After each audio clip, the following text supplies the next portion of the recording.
My name is Neil Patel, and I help companies generate more revenue through digital marketing.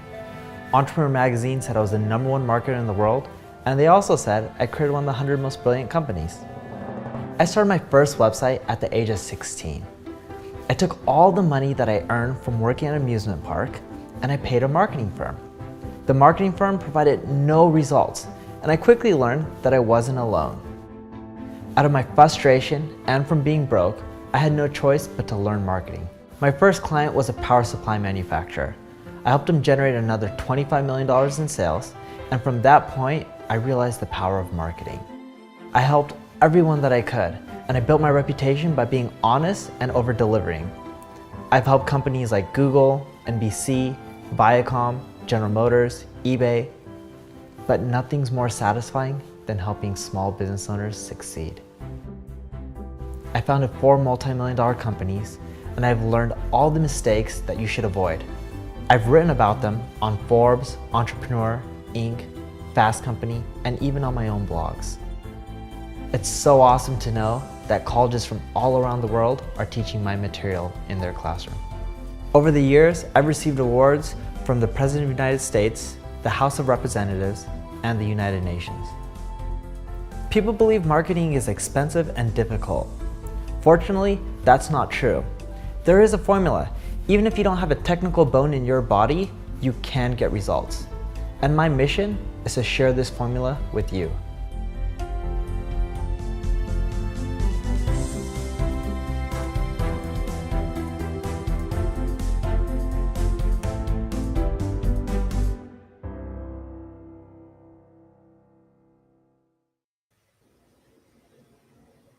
Hello everyone, my name is Neil Patel, and today we're going to be talking about search everywhere optimization.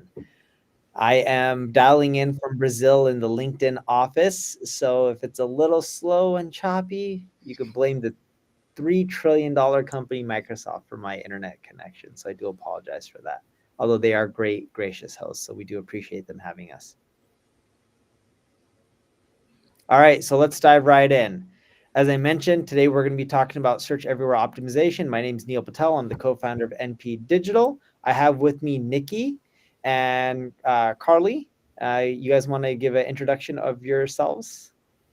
Yeah, hi everyone. I'm Nikki Lamb, our VP of SEO at NP Digital.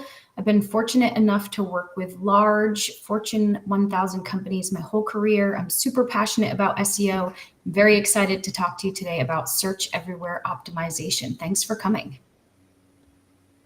Hi, yes, I'm Carol Ann. I am the digital PR manager here at NPD. I have over 10 years of experience in digital PR, which is crazy to think that it's been over a decade, but working with e-commerce companies that, go across various industries. And I'm also very excited to be here with you today and discuss the new search engine or search everywhere optimization. And Carol Ann, sorry for messing up on your name. And this is what happens once you start growing and you have over 1,000 people.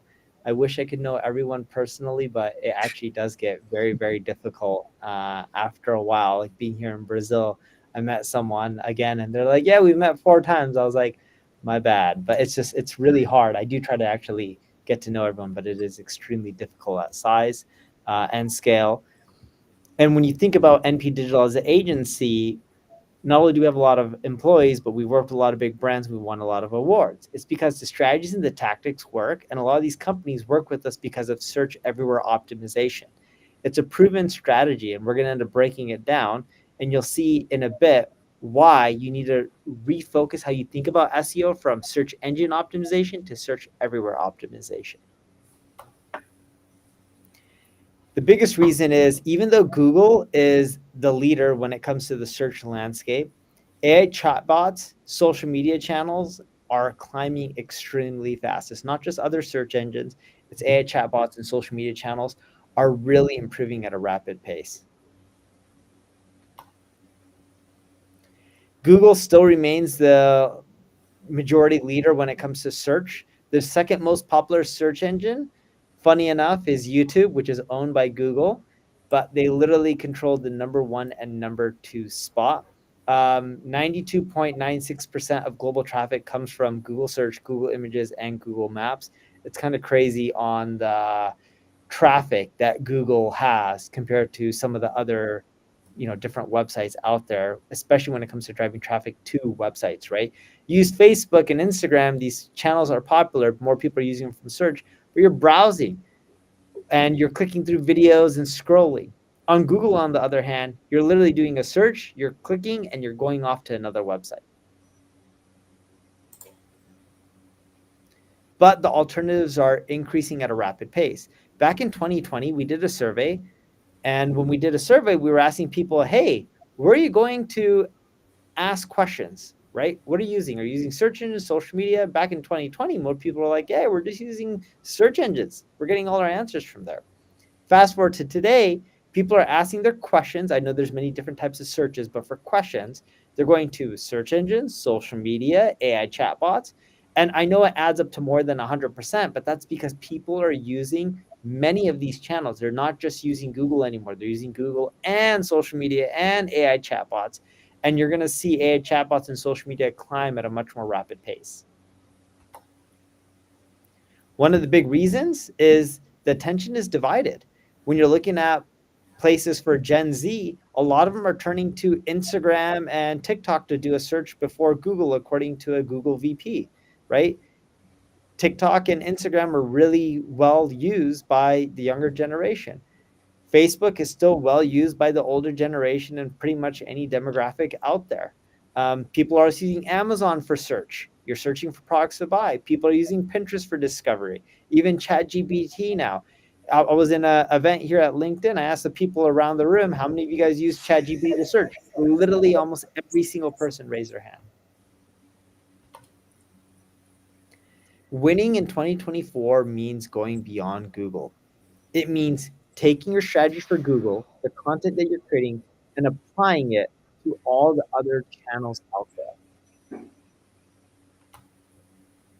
The new SEO, as I mentioned earlier, is search everywhere optimization. If you're going to take the time and effort to create content, and if you decide you only want to optimize for Google, you could put in a little bit more effort, percentage-wise, maybe 20, 30% more effort, but you can reach, instead of one channel, you can reach 6, 7, 8, 9 of them. So why not put in that little extra effort for a lot more potential traffic? With search everywhere optimization, it's going from just optimizing text-based content for Google to optimizing for multiple channels, multiple devices, and even content types. For example, if you look at Google, it used to be text that dominated. Now, when a video is above the fold, our data is showing that people click the video before they click text. Google's indexing podcasts, short form videos, long form videos, images, literally all the different content types out there. And a lot of the signals they use are similar to some of the signals that other platforms are using. Facebook also uses brand queries. They know that if someone is a brand, they're less likely to create fake information, which is a huge problem on these social networks. So when optimizing for all these other channels, look at some of the other signals out there because they can help you with these other channels as well.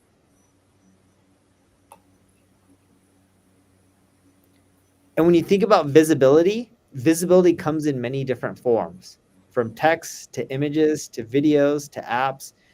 You got to optimize for the different platforms out there and the device types, because if you don't, you're going to miss out on a lot of traffic. TikTok has a really cool feature that you should check out, TikTok Creator Insights. It can give you a lot of data on what is trending right now on TikTok. And when you think about search everywhere optimization, before we really dive in, there's 5 main areas: traditional search, social, AI, shopping, and then of course the underdog channels. So let's dive right in and get started. Yeah, so it wouldn't be teaching you how to be optimal for search everywhere if we didn't start by talking about traditional search, right? And when you think about traditional SEO, the one thing that remains true is it's very competitive and you have to be up above the fold. People are not going to scroll way to the bottom of the Google search results pages in order to find what they're looking for. Now, one thing to be cognizant of is there's a lot of new things changing in the SERP. It's, the only constant is change. So some queries might be more video driven. Some queries might be more image driven. You really have to conduct a SERP analysis to understand what types of content formats are going to allow you to win. Now, if you're trying to win in a text-based SERP, what you really have to focus on is optimizing your content for EEAT: experience, expertise, authoritativeness, and trustworthiness.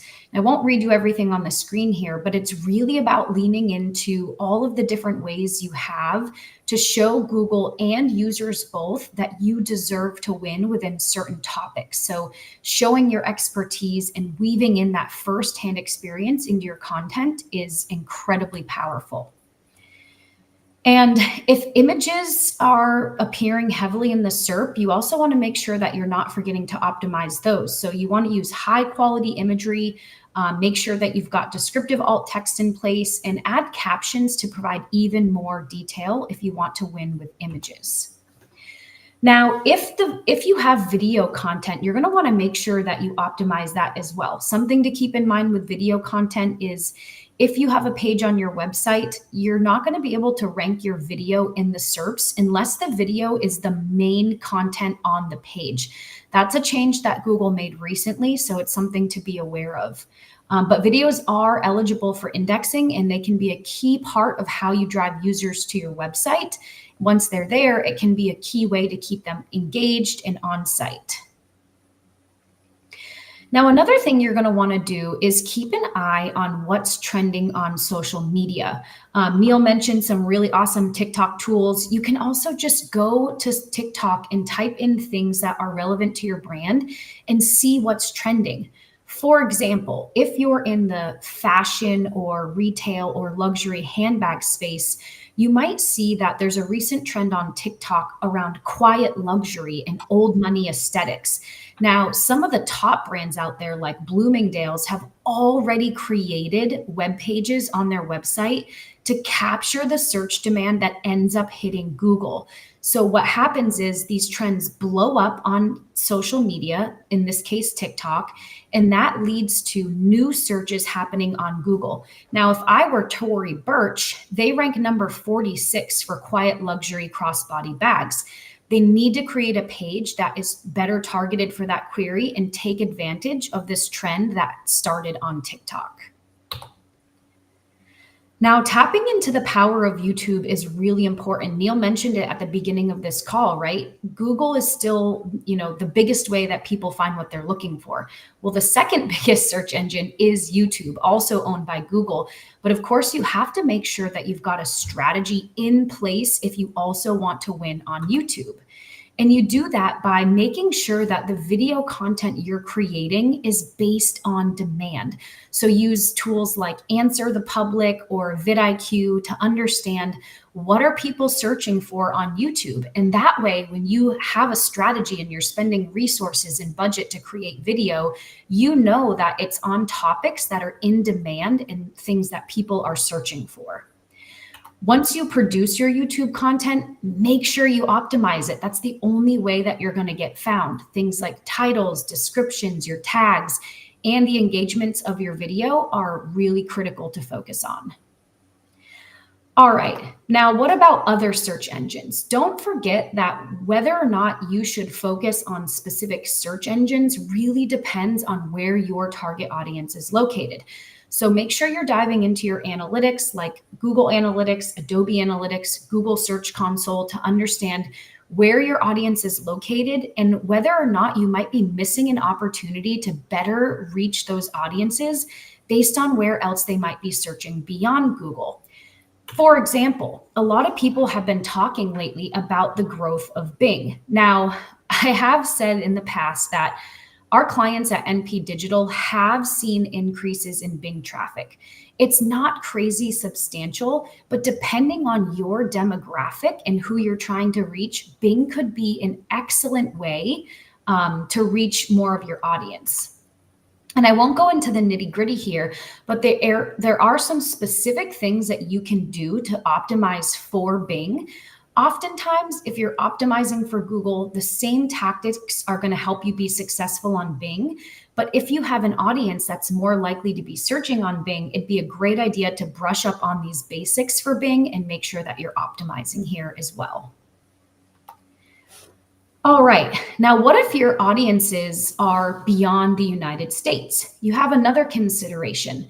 What search engines are their preference depending on where they're located? For example, if you think about where people in China and Russia are searching, their primary search engine is not Google, right? So you have to make sure you're getting familiar with other search engines like Yandex and Baidu and tapping into the strategies that work specifically for those audiences using those search engines.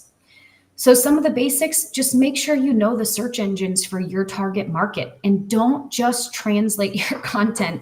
At NP Digital, we've seen clients end up with some issues because they've just translated their content, they haven't localized it. And when you're just carelessly translating content, you never know what you might end up putting on your website. And it can be sometimes offensive or off-putting to people searching in their local language. You also want to make sure it can also hurt your overall rankings too. So translation is different than transcription. When you adjust it, when you transcribe your content, adjust it to the local market, that's great because you're adapting it.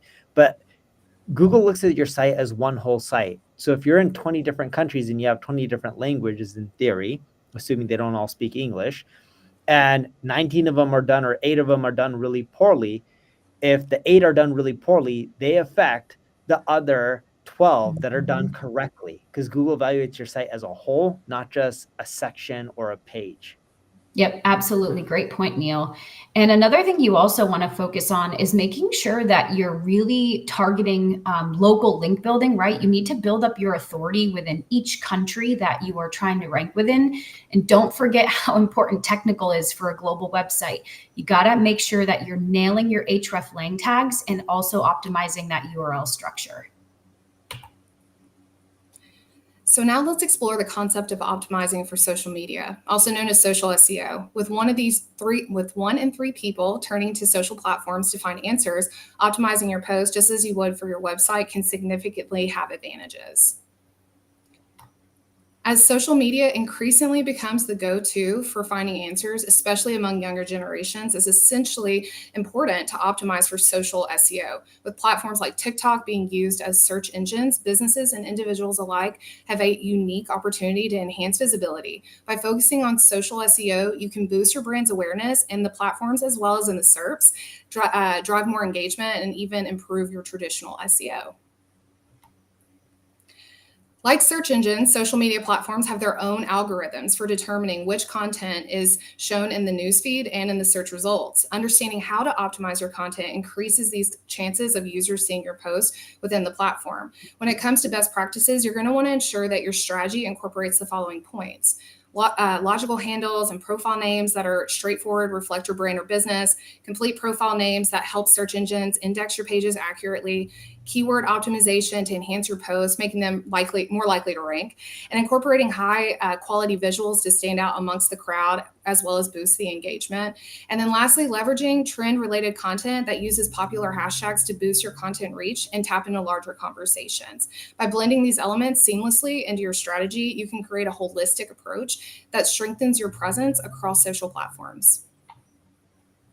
Identifying and leveraging trending keywords is a crucial component of effective social SEO. Each platform has its own unique audience, and their search behaviors vary significantly.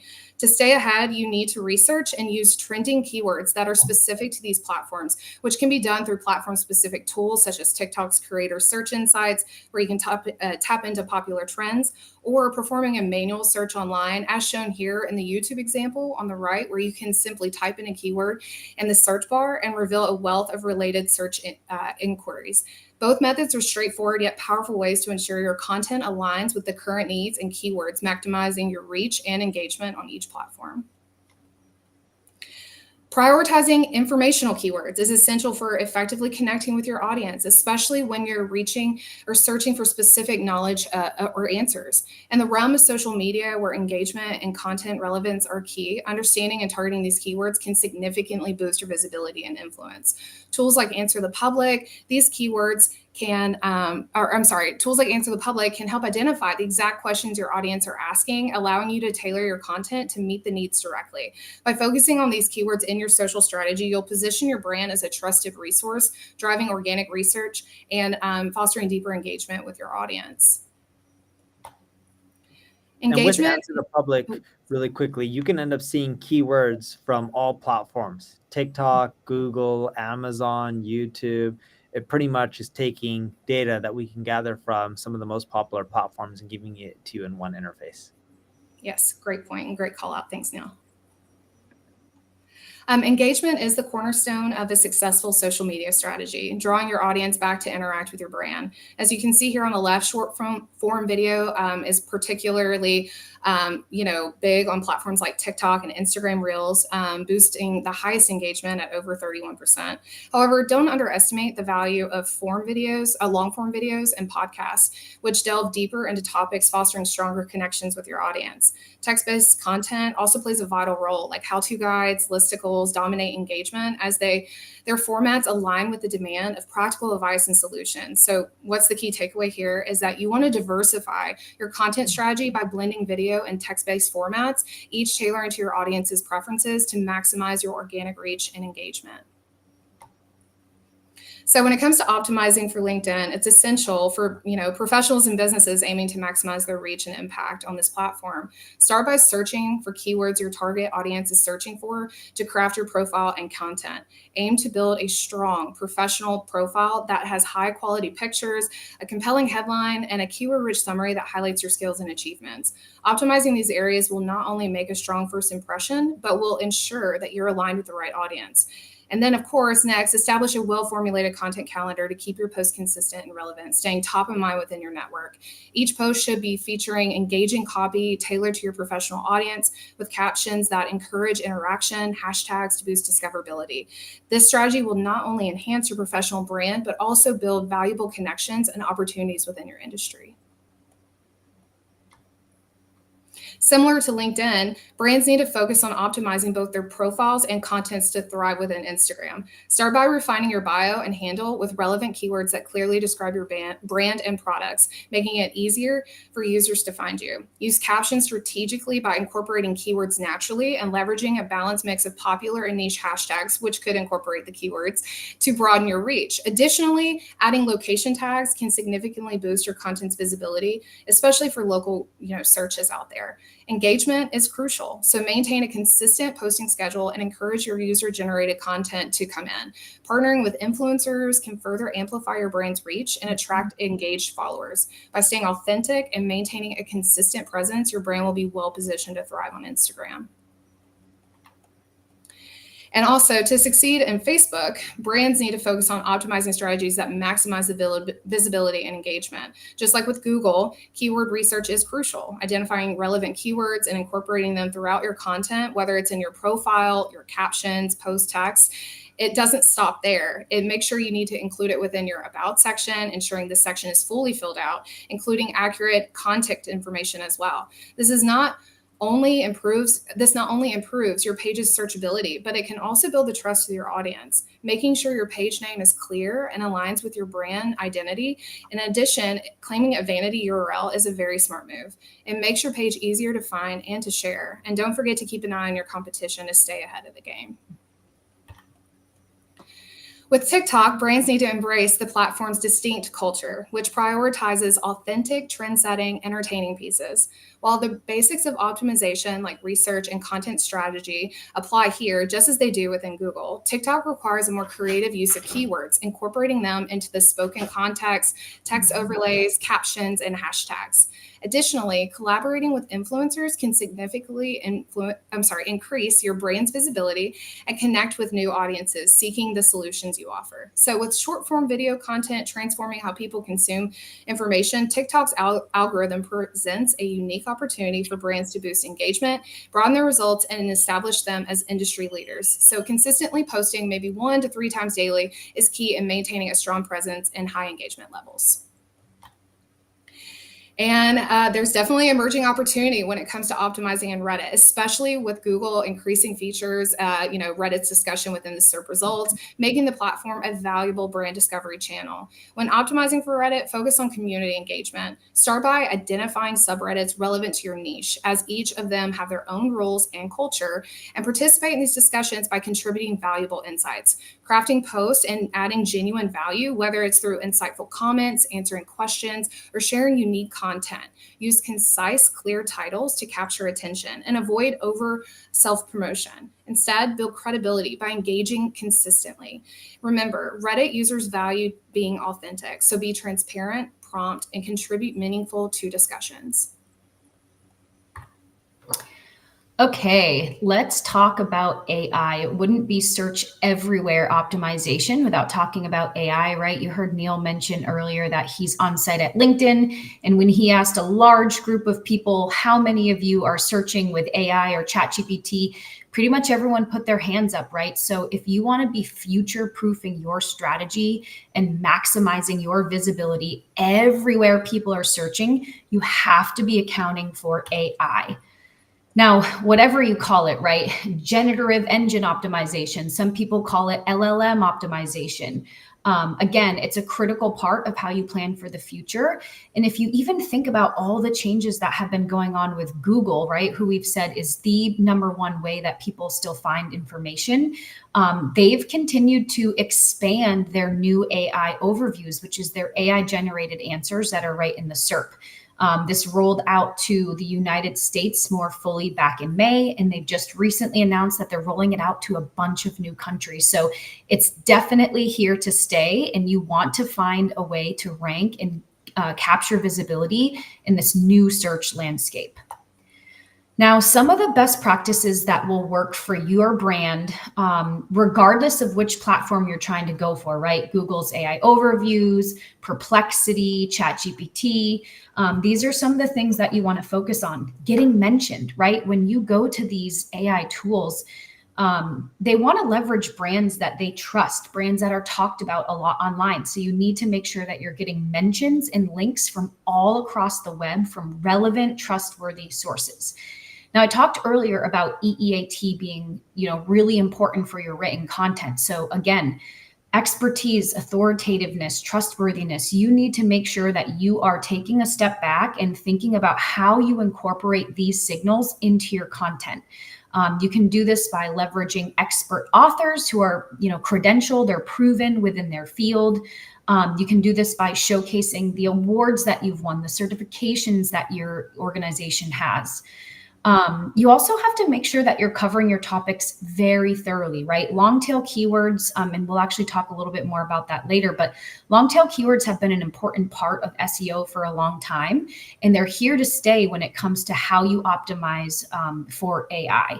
You also want to answer your topics very, very thoroughly. Neil's tool, Answer the Public, is great for this because you can get a view of every single question somebody's answering for the topics that you want to be seen as an authority in. Then you have to make sure that you integrate the answers to all of those questions into your strategy.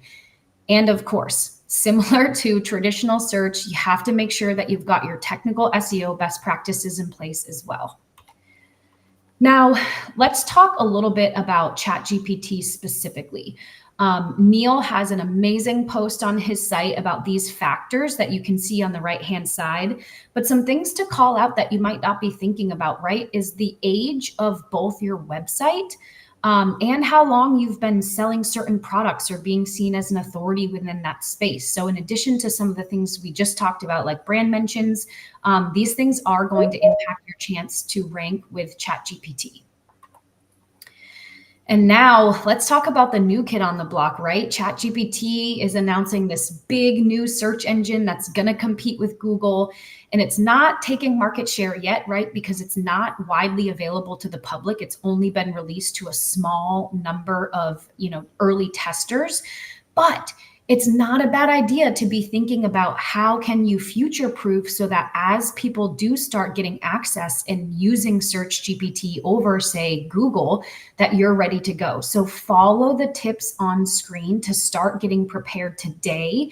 And if you want a full POV on how to win in Search GPT, you can head to NP Digital or Neil's site and download our POV Understanding Search GPT to get all the tips that you need to know. And one quick thing, when you guys think about like Search GPT, I've been getting a lot of people, or we've been seeing people hit us up being like, oh, do we think Search GPT is going to take over Google or vice versa? Is it going to be the end of Google? Search is turning into something that's more like social. There was Facebook. I know there were some players before Facebook, but Facebook was a dominant player for a while. YouTube did not kill Facebook, and Facebook did not kill YouTube. Instagram did not kill Facebook. TikTok did not kill Instagram and Facebook. The average person uses 6.6 or 6.7 or 6.8 social networks per month. It's one of those numbers. There was a study by Demand Sage that broke it down, but it's somewhere in the high sixes. In other words, people use more than one platform. We're seeing the same thing with search. You use Google to search. You also use Quora sometimes to search and get your questions answered, right? You can use Perplexity. You can use Search GPT. The possibilities are endless. It's not like winner takes all. There's many options, and people have a use case for a lot of these platforms. Yeah. So optimize for all of them, and don't worry, where should we spend our effort? Because this one's going to win. Too hard to predict. Instead, you should be like, there's a lot of them. Let's optimize for all of them because it's not that much work. And they can all use our content and promote our products and services and brand on these platforms as well. Yeah, that's a great point. I'll also say, and I mentioned this earlier, if you look at the tips that we have here on how to win on Search GPT, they're not all super unique to Search GPT, right? So take a look at all of the tips we've shared today and look at how many of them overlap, right? And start with the ones that seem most feasible to you and work with an agency like NP Digital who knows how to maximize, where you're investing your time to gain visibility across the most amount of platforms. Because to Neil's point, people are using, 6, 7, probably even more in many cases, places to find what they need. So you'll definitely have to make sure you're accounting for all of them and not planning on one of them, killing off the others and making you not need to focus there. And another one that I know I've been getting a lot of questions about, both from clients and just people across the industry, is Perplexity. So another company that's coming in and trying to take some market share from Google. Perplexity, has a lot of unique things to optimize for. So when it comes to winning on Perplexity, follow the tips on the screen, right? Make sure that your content's up to date, you're refreshing it, that you're using the published date, the last updated date on your blogs. Some things that are pretty specific to Perplexity, they tend to cite Yahoo, MarketWatch, and CNBC a lot. So when you're thinking about your digital PR strategy, think about how you can get cited and backlinks from these sites specifically if you want to win on Perplexity. It's like OpenAI uses Reddit, right? I think they have a deal with them on data, another source. And Nikki makes a great point. Think about where these places are getting their data from or where they may have deals, and make sure you're there on those platforms. Yep, absolutely. All right, let's talk about a few of the underdog channels. I just put out a blog on Search Engine Land this morning about the basics of App Store optimization. So if you have an app and you don't quite yet know how to cut through the noise and get your app featured, feel free to check out my post. But if you have an app, you probably know it's incredibly competitive, and you have to make sure that you're understanding the ranking signals and the basics to cut through the noise and get your app found. And again, there are differences in how you win on Google Play versus how you win on the App Store. So make sure that you've got a tailored strategy and optimization approach if your app is downloadable both on Google Play and the App Store. Now, some of these things that are really important pretty much across both stores. Keywords, right? There's a lot of overlap with SEO. So if you have an SEO team or an SEO agency and they're not collaborating with you on all things ASO, you're missing out, because there's a huge benefit to taking all of the research that you've uncovered over the years on traditional search and figuring out how that applies and translates over to the App Store. And also, I know Neil talks a lot about attention spans. People aren't going to spend a long time on your app listing. You have to make sure that your icon is beautiful and that you've got, amazing screenshots, good reviews, because these are the things people are going to see. They're going to decide in a very short amount of time if they want to continue looking at your app listing page or not. Yeah, and very similarly, the podcast is definitely one of the underutilized, but it's growing tremendously. We all have seen it. We are probably all using it, myself included. With over 4.2 million podcasts available, it's predicted or shown that one podcast for every 1,857 people, which is crazy, right? But in contrast, in the blogging world, it's far more saturated, with over 1 billion blogs equating to one blog for every 7.8 people. So there's a stark difference that highlights podcasting as an underutilized medium, providing a very unique opportunity to reach your audiences more effectively. So by creating a podcast, you can definitely stand out in a less crowded market and engage listeners in a way that sets you apart from your heavily competitive blogging landscape. So how do you optimize? Optimizing for a podcast is essential for creating a lasting impact and growing a dedicated user base. The key to successful optimization lies in the holistic integration of quality content, audience engagement, and strategic promotion. High quality content is the cornerstone. Without it, even the best promotional strategies will fall short. It's not about delivering information, but doing so in a way that captivates and resonates with your audience consistently. Engaging with your listeners, understanding their preferences, and responding to feedback builds a very loyal community, which is vital for organic growth. By effectively leveraging social media and other cross-promotional tactics, you can extend your reach beyond your immediate audience. Altogether, the elements work to create a podcast that not only reaches, but also deeply engages your audience, paving the way for a sustained success and influence in your niche. Yeah, I can't tell you how many new brands my husband brings home from something he heard on a podcast. So it's not my biggest way to shop, but it works, especially on my husband. I can tell you that. Let's talk voice search. When voice search first started getting popular, people were very scared, like Neil said earlier, that voice search was going to be the end of traditional search. And, voice search hasn't killed off the fact that people still search on their phones by typing things in or, going to Google on their laptops. But it is still a very important way that people are finding what they need, whether that's asking Siri or Alexa or a bunch of other voice search mechanisms that are out there today. So it's important that when you think about, being everywhere that people are, that doesn't just mean specific, social media platforms or different search engines. It also means how they digest content, and that can be through voice. So I did talk about long tail keywords earlier being really important for search, and for voice, that's especially important. So again, I urge you to use tools like Answer the Public. Find all of the different questions people are asking about your, brand, your types of products, the services that you have, and make sure that you're weaving that into your strategy. Make sure that you're thinking about natural language use in your content. And then, a lot of the other basics, like making sure that you're marking up your content with structured data. That's important for voice and for search as well. And just make sure that you're thinking about getting your brand out there, right? Links, mentions, again, just like how ChatGPT and Perplexity and AI overviews are a little more likely to talk about your brand if you've shown that you're an authority, voice search works in the same way. And before I get into optimizing for shopping, I actually had 2 questions for you, Nikki. And it's actually to prove a point, but I bet you I'm right here.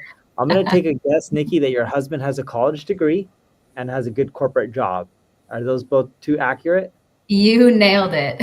Okay, so according to Salesforce did a study and they said most podcast listeners have college degrees. It's a high percentage, extremely high. And their average household income is extremely high as well, much higher than blog post readers on average. So just keep that in mind. It's a great place to generate sales because of the audience type. All right, so diving into number 5, optimizing for shopping. So let's get started on it. So you want to lean into the Amazonification of Google. And I bet you other platforms are going to continually copy this. It's effective if you look at how people search on Amazon, and people are doing it within Google. They're trying to use it in a similar way. And if you look at their SERPs, they've adjusted how they show products over time. And this is really important because if you adjust and you adapt with this and you're inputting the data to like structured data, it can end up making it so you get more clicks, more traffic, and more sales as well. Right? And this is basic stuff like make sure your brand is mentioned, make sure you have the product name, other attributes like color and size or gender, like if people are searching for shoes or a shirt or anything like that. Title length, 150 characters, use as many as possible.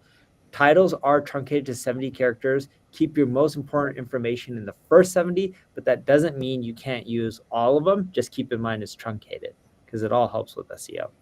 And here's an example of an optimized title, woman's personalized merino wool sweater. And then you notice it add by Signet Living, cream, extra small. And then you can get personalized, they're adding that word in there. And then you can see how it can really extend length for the 149 characters. But you want to just optimize your titles, keeping in mind who your ideal buyer is. And the more descriptive you are based on how people search, the better off you are. Remember, if you're selling products and you come up with your own product names and it's known internally, that is not the way to necessarily name your products for the external party. I was at an office of a company and they sell, fashion related items, like let's say a hoodie. Well, if you want to call your hoodie, and I'm making up this name, call it like Blue Spade. Well, the average person like me searching for a hoodie is looking for like, navy blue cashmere hoodie, men's or something like that. I'm making it up. I'm getting descriptive. I actually don't type in cashmere, but cotton, cashmere, you pick a fabric, whatever it may be. But that's how people search. They don't type in blue steel hoodie. You know what I mean? It's just more... it's more specific to what they're actually looking for. And you want to use structured data. When you use structured data, this is how people can end up getting more information about your product when they're just searching on a search engine. So then that way it's easy for them to be like, oh, this is the one, click, boom, go, buy. And it really helps boost your conversions and your organic rankings as well. Another thing you keep in mind, reviews are really important.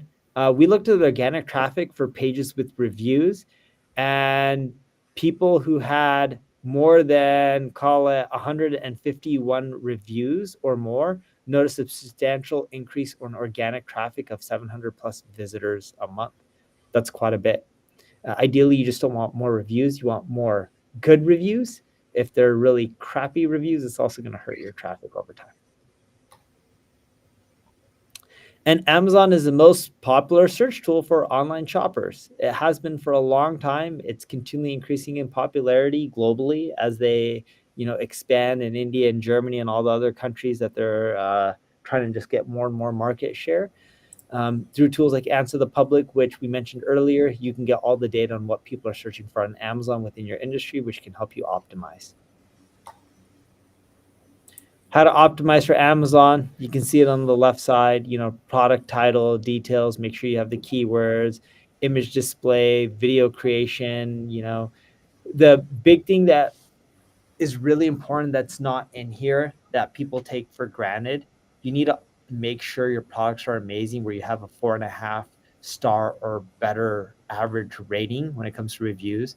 The moment it starts dropping down below that, we do notice an effect in click-through rate for certain products. And just similar to Google, they know if everyone's not clicking on your product, but they're clicking and buying someone else's, your rankings will drop organically no matter what you do. Pinterest, it's also another popular social commerce site. You're also seeing the same with TikTok and Instagram with, social discovery and product discovery. But a lot of people don't talk about Pinterest. Has 465 million active users. Women make up 60% of the audience. You have to remember, right? I'm not trying to stereotype or anything like this, but the data out there says a lot of women make up the decisions for household purchases. 80% of weekly pinners have discovered a new brand or product on Pinterest. It's a powerful platform that you shouldn't forget. And how to optimize, you'll notice a lot of similarities, but a few that I really want to call out, and this is applicable for all platforms. You got to do the keyword research. If you don't do the keyword research and you're not using the keywords in your title description, it's going to hurt you. With Pinterest, you need to be consistent with pinning, and you should consider adding Pinterest share buttons to your website. It can really help you on Pinterest. So key takeaways, look, there's a lot of platforms out there. You want to optimize for the majority of them. Nikki mentioned this. A lot of the strategies that work for one platform work for many of the other.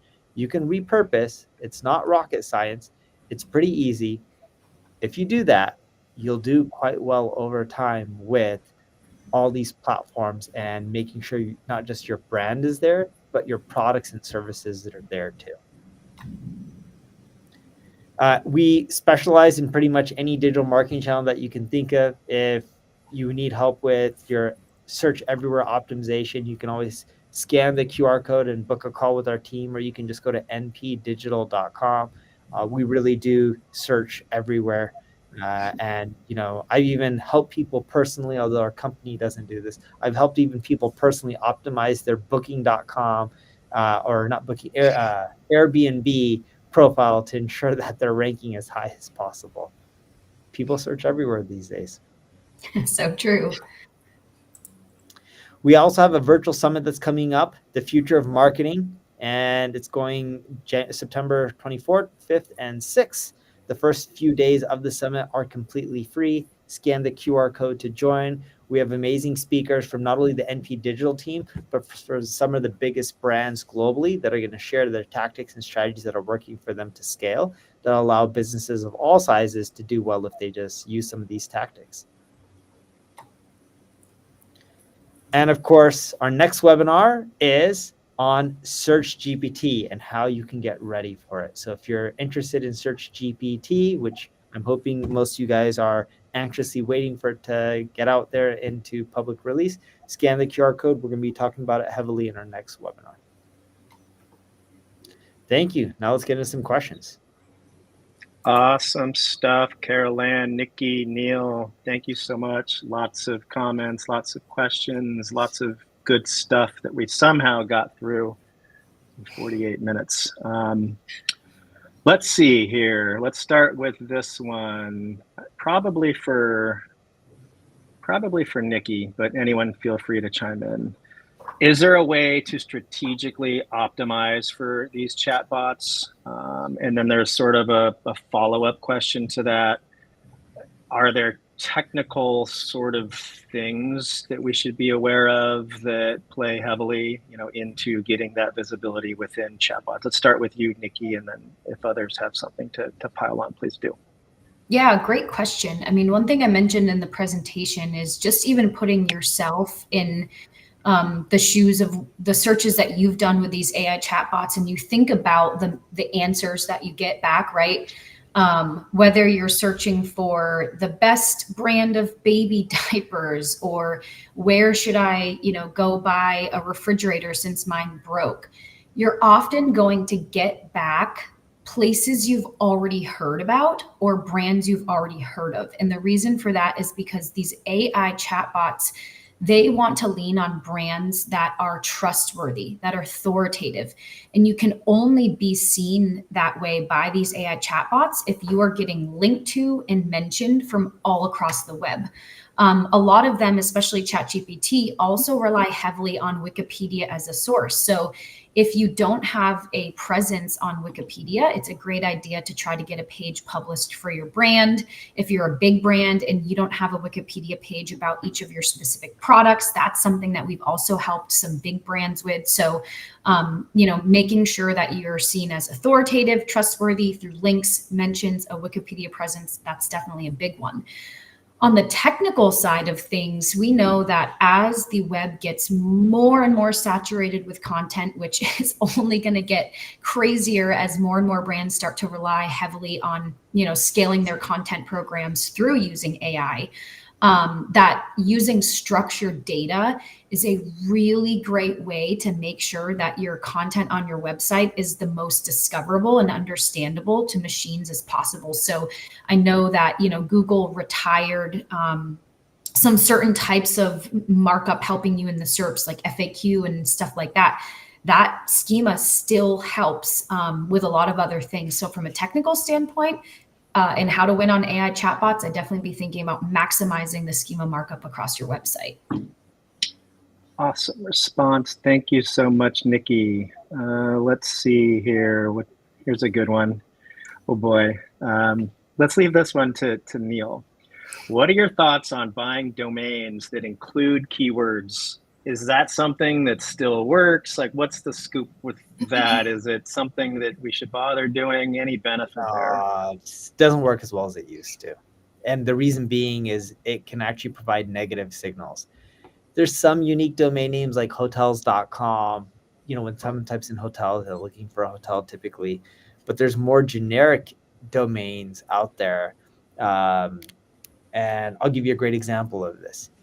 If you own, I don't know, if you own, let's say, food, is someone looking for recipes? Are they looking for food to places to eat? Are they looking for dog food? Are they looking for human food?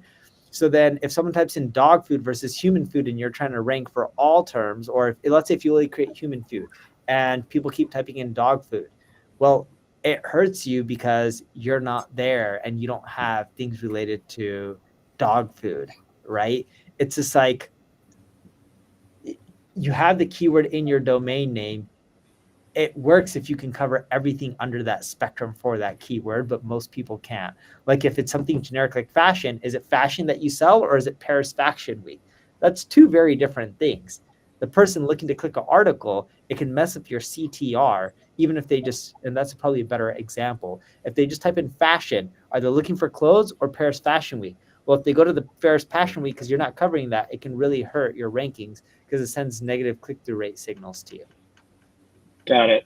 Good response. While we have you, Neil, comment and question. Tons of awesome updates to answer the public over the last several months. Any big updates coming to Ubersuggest that we should be aware of, given everything that's going on with Search GPT and all these AI chatbots? Any sort of sneak peeks into updates that you're excited about? Yeah, so we did a lot recently with paid data. We're playing right now with a lot of AI when it comes to top of funnel, middle of funnel, bottom of the funnel keywords, giving you more insights on which ones convert well and which ones don't. So we're trying to make it easier for you to do keyword research by automatically identifying the low competitive terms that tend to convert better. And we're doing some cool stuff with other platforms as well that we'll be releasing Uber Suggest soon.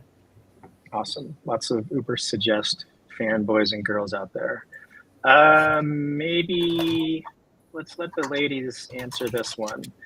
Is it a best practice to optimize videos as a part of the upload process into YouTube, or is it just as effective to kind of go back after the video has been updated, update titles, descriptions, all that jazz? Like, any thoughts there on best practices for uploading and optimizing YouTube? Yeah, the benefit to YouTube is you can go back later and optimize. However, something to know about posting videos on TikTok, for example, is you need to get all of your talk track, your tags, your text overlays. You have to get that right from the get-go. So when you think about how to be efficient and how to, like Neil said, take what works for one platform and repurpose it, right? So that you're not trying to do a unique strategy for each one. You're being more efficient. You should really think upfront about what you want to rank for. What are the keywords? And yes, on YouTube, you can go back and you can add that later. But since you can't on platforms like Instagram and TikTok, you want to make sure that you're doing that research up front as much as possible. Yeah, it's sort of like when you publish a page, right? Like, if you can kind of create the process to do the research before you do the writing, et cetera, before you hit publish, that's usually the best approach to take. Yep. Another question, and quickly on YouTube, if you re-upload a video from let's say you already have a video that works really well and you're optimizing it, and then you want to re-upload a video to that URL, so just change out the video, it pretty much resets all your stats. So just keep that in mind. Something to think about. We have a question about what is the best niche research method for blogging. I will go out on a limb and say Answer the Public. I use it all the time. It's a great resource to kind of get ideas as to what people are talking about, provides all sorts of other derivatives. And as Neil mentioned, it's not just Google data anymore. There's all sorts of information from some of these other platforms that we're speaking to as a part of search everywhere optimization. But do you all have any other suggestions? Like, what's a good way to kind of do research before you start blogging? Any thoughts there? So you guys already know the tools. I won't bore you with them. I'll give you an interesting strategy. Follow people who are in your space on social media. Look at the comments and see if there's any that are just glaring and that are popular, because that could be something new that a lot of people are curious about, but not too many people are covering. Start creating content around those topics. They tend to do well. Awesome. Yeah, similarly, look at what people are saying on Reddit, right? So it could be social media comments. It could be follow-ups to a TikTok video, what people are talking about on Quora, Reddit.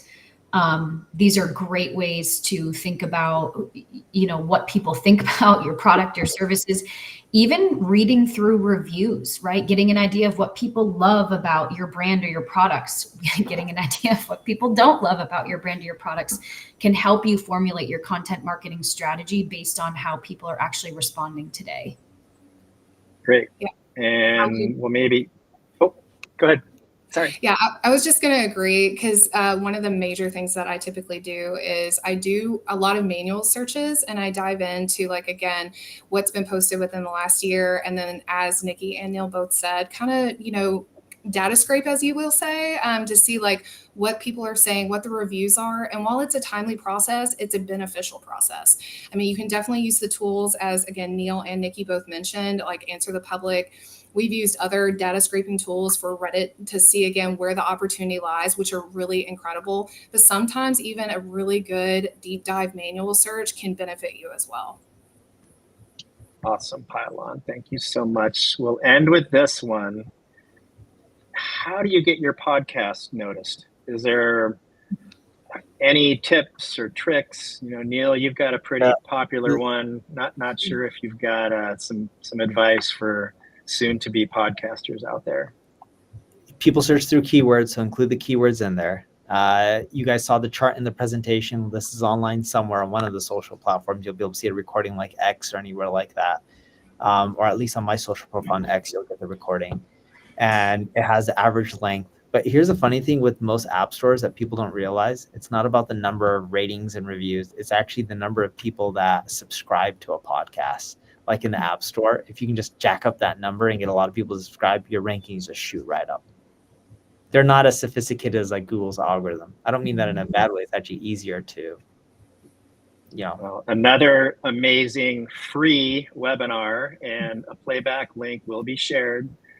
Lots of AI tools out there to help take notes. FYI, for some of the viewers that are out there having a hard time keeping up, thank you so much, everybody, and we'll see you on the flip side.